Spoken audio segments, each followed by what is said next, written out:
Ethan was a bright student, always praised for his grades. But deep inside, his mind was never at rest. Questions followed him everywhere. How do I become the best? How do I succeed? Will I ever do something truly meaningful? Slowly, those thoughts pulled him away from laughter, friends, and joy.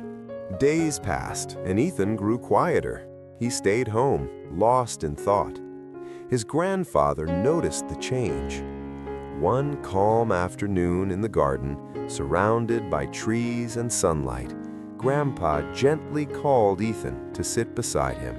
Ethan finally spoke. "Grandpa, everyone says I must be successful, that I must become the best, but I don't know which path truly makes someone a good person."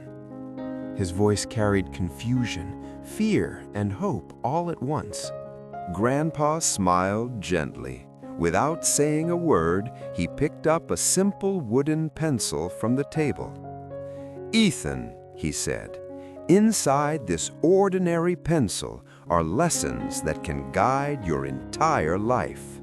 "First," Grandpa said, "a pencil needs a hand to guide it. In life, we also need teachers, parents, and mentors. Second, a pencil must be sharpened.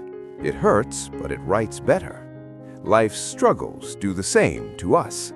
Third," he continued, "mistakes can be erased. Learn from them. And fourth, the pencil's true value is inside, not the wood outside.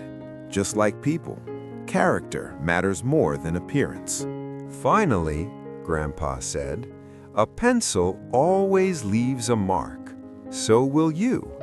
Make sure the mark you leave on others is kind, honest, and meaningful." Ethan's eyes brightened. He finally understood. Being the best wasn't about fame or perfection.